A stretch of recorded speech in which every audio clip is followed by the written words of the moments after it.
4th of October 2023, Mark Hughes was relieved of his duties as the Bradford City manager, ending an 18-month relationship with the football club. He came in under dire straits after Derek Adams was sacked, and there was so much optimism, so much expectation around the appointment of Mark Hughes and the name that was Mark Hughes. But ultimately, he was a failure at Bradford City, finishing 18th when he was sacked. And Alexander turned it around and got us further up the table. Why was he a failure? Because he was the appointment that could not fail. We couldn't envisage that Mark Hughes would be a failure at Bradford City. All we could see was bounce. And we thought, we could even get to a championship under Mark Hughes. And ultimately, he did fail. So in 5, we've got ego. Now, I think ego played a massive part in the downfall of Mark Hughes at Bradford City. There was clearly a shift from the 22-23 season to the 24-25 season. No, 23-24. I'm not good with years.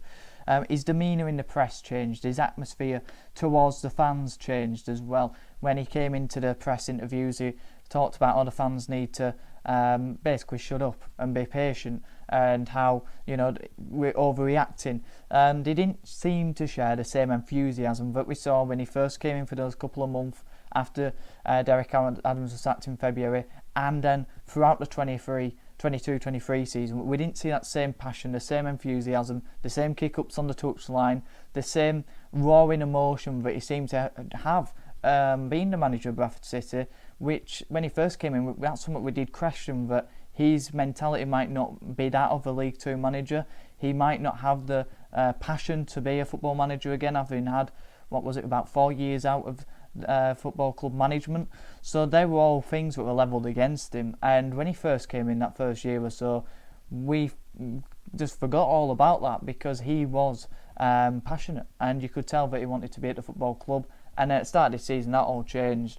Like I say, his press interviews, his touchline appearance, how he was folding his arms on the dugout, how his team then translated that onto a pitch, and just how arrogant he came across, and how he just didn't have that emotional connection to the fan base. And for whatever reason, that did shift, which was a big disappointment. But you've also got to look at the stubbornness as well in his team selections, his favourites, not playing fan favourites, and the stubbornness in terms of the style of play. He wouldn't change it, and that was something that the fan base in certain games and in certain spells felt that had to change at some point, and we had to open up a bit. But that's point 5, and ego definitely had a big part into the downfall of Mark Hughes. Number 4, we've got development. Now, I don't think he developed anywhere near enough players for Bradford City in his 18-month at the football club. Now, he did develop some. Every manager is going to develop a player in some way or another. But when you look at clubs that have gone up and they've developed a lot of players once they've been there at the football club, and then they've carried that on into League One. Under Mark Hughes at Bradford City last season, we didn't develop anywhere near enough in the 22-23 season. You look at Andy Cook, I'd say he developed him, but it was more mentally development in Andy Cook, in getting him believing, getting him fit, getting him raring to go, and getting him in a good headspace. And that's how he transformed Andy Cook, and that transpired onto a pitch, definitely. But we became one-dimensional playing towards Andy Cook. I think he developed Scott Banks, but that's only because when you look at him before Bradford City, he didn't really. He wasn't, a big player when he came on loan. We didn't think that much of him to when he left the football club. So obviously there's development in there to get the best out of him. But I still think he was playing with a restriction. I don't think he was still playing to his best ability that we could have if we didn't build the team so much towards Andy Cook. But I'll get into that later on. Tariq Wright, I think that's only one more I could name in terms of players he developed. But they are others, if you focus on it. But it ain't enough for a manager that you would expect to develop those players. And I'd argue already in this short spell that Alexander's developed way more players mentally and physically, and have got the best out of players, and even avoided it. You look at Jake Young, it throws him out, went out on loan to Barrow, went out on loan to Swindon, excellent at Swindon, and we're in high demand in January. This is a player who shown promise under Mark Hughes, scored worldies, belting goals from outside the box, and all sorts of areas and all sorts of moments that he had in such a short game time and short vision of time that he got given to prove himself, and he did. But there were parts of his game that weren't right, and Mark Hughes shied away from trying to develop that into his game. Same with Timmy Odesina, same with Ryan East, and the same for a couple of other players as well. He shied away from developing players, and he didn't develop enough of them as well. Third, we've got game management. Now, for me, the game management side of things is a huge reason why we didn't go up in the 22-23 season, and it only fizzled into the 23-24 season as well at the beginning of it. But the game management, I mean, I've got some stats here for you. We dropped 19 points when we scored first under Mike Hughes. Now, that doesn't seem like a lot, but that's just scoring first. I looked at it and we dropped a load of points from winning positions as well that I didn't go through. But there was also 22 goals against in the last 75 minutes of games. No, not that. In the 75 minute plus mark, we conceded 22 goals under Mark Hughes' reign, which is a staggering amount really for a manager who managed, 83 games for the club, somewhere in the early 80 category, to be conceding so many goals late on. That is a huge example of poor game management. I haven't compared it to other teams, but that will be way ahead, no doubt. And in terms of second half goals as well, this is another staggering amount. We conceded 41 goals in the second half of games. Now, those are isolated figures, and whilst we were better in the first half, definitely in games under Mark Hughes, and it might not be able to say a lot, but in terms of game management, it says a bloody lot, because when we were winning games or second half of games, we definitely played a lot different how we did in the first half, and those stats can back it up. We played in a low block, we'd make negative substitutions, we'd try and see games out by inviting pressure on ourselves, especially at home. And it rarely worked, and you can see it by the goals that we've conceded late on in games. I mean, we've conceded a lot of goals in the 90 plus minutes as well. Think to Gillingham, Swindon and Mansfield, and they're just things that teams that are on the top of my head as well. So they're concerning figures in terms of the second half goals.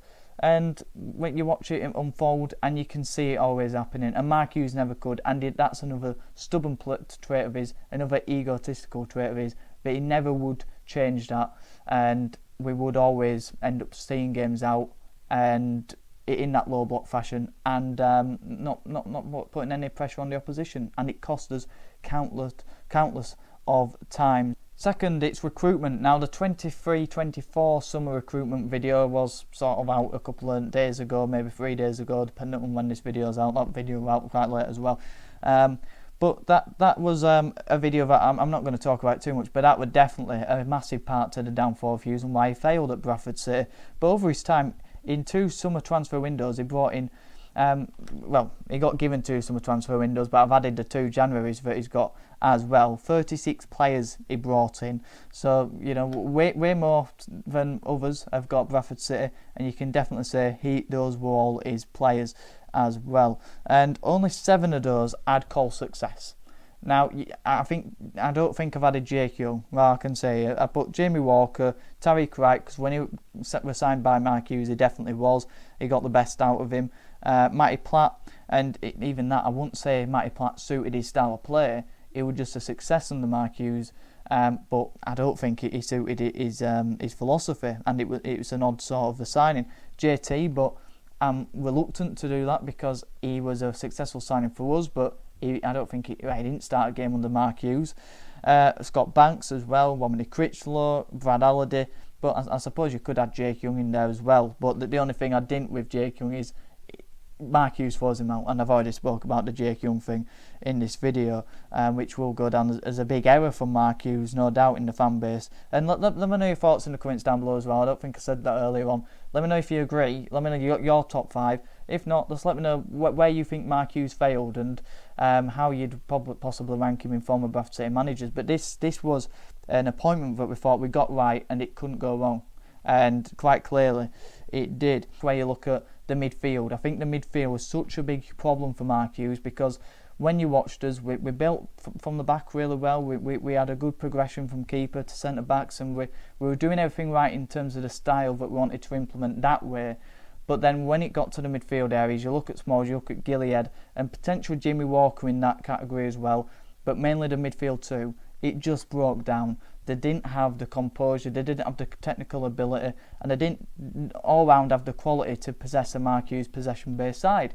And you saw them under Alexander how much improved they were, energetic styles of play, and that suited them more than this sort of tippy-tappy heavy possession stuff where it requires a lot of composure and a lot of technical ability.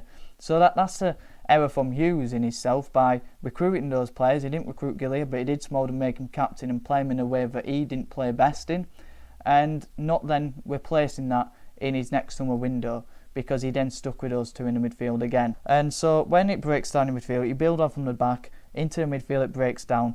Then you become heavily reliant on your striker, because then you've got to get the balls quick into him, or you rely on counter-attacks through the wide options, which we did with Banks and Wright, but then when Wright went, that's where we lost that dimension of pace on the break. You rely on Andy Cook, and you rely on set pieces, you rely on crosses, you rely on individualism, and that's what got us over the line in games, unfortunately. And that's where tactically we just looked inept under Mark Hughes. And then obviously the big one's Carlisle. Now I want to get this over with, but it's just a shambles from the first leg to the last second of the second leg. Complete and utter inept from Mark Hughes, unfortunately. We didn't take advantage of the home atmosphere. It were a 50-50 game. I felt like the first half we dominated, second half again, what did I say? Second half we fall into that low block and we try and see it out, but we just invite pressure, and they missed some big chances. And then they took that momentum into the second leg, scoring through Brad Halliday's own goal, but with terrible defending from Liam Rideout. And that just continued until we got a bit of a reaction, but we didn't take our chance and didn't do enough with it from our reaction. Then we didn't come out for the second half, the first half of extra time, and Callum Guy scored, I think, for Carlisle. And then we did get the reaction then and took our chance through Matty Derbyshire, but again all down to Scott Banks and his individualism. And then what were the pinnacle of the Mark Hughes reign? What was the thing you will remember from Mark Hughes at Bradford City? It's the Matty Platt substitution for Scott Banks to go to a back three to try and see out the game.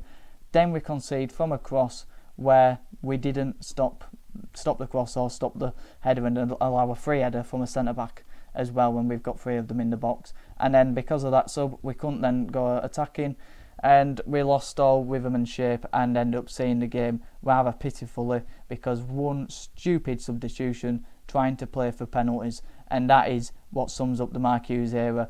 We bottled it in that moment, but we bottled it in many second halves trying to see out Leeds, but we didn't do enough. It cost us getting the top three with a squad that I think possibly could have got top three, but were denied by a negative, pragmatic, inept manager who will go down as another Bradford City managerial failure, unfortunately. Like I said at the beginning, loads of promise, loads of optimism, loads of expectation around this appointment Mark Hughes, and there's positives with him as well. This is a fairly negative video on Mark Hughes, but I just thought, let's have a little reflect, let's have a little look. It was part of this season, we thought this season we need to make the step up to a top three now. We got the summer window wrong and it transpired to Mark Hughes getting sacked after 2-1 defeat to Tranmere, and that is the end of the Mark Hughes era now. It'll be interesting to see what he does next in his career. I think it'll probably be a BBC Sport co-host on an FA Cup match somewhere down the future. That's where I see him, unfortunately. I would have given him to the November. I think I've always said this. Give him to the November. I don't like sacking managers early. Maybe he could have turned it around, but with his stubbornness, the ego problems, the lack of development, the lack of game management, his recruitment with the summer windows and spending money on high contracts, not backing his players to play them. I'm thinking of your Odesenas, your East and your Youngs there, and so many wasted talent and so many players who just never had the talent, given opportunities by Mark Hughes. And then the pinnacle that with Carlisle, where we had a chance to get to Wembley and he bottled it and cost us promotion that season. But let me know your thoughts in the comments down below. Have I got my 5 selections right? Let me know your thoughts on why you think Mark Hughes failed at Bradford City. Let me know if you don't think he failed at Bradford City and you think that he progressed us and got us to our highest League 2 finish and he deserves respect for that. Let me know your thoughts. I'm all for opinions and differences. If you want to let me know your differences in the comments down below, feel free to like the video if you did, subscribe if you're new, on the road to 450 subscribers before the start of next season. All the support is massively appreciated. Have a good one.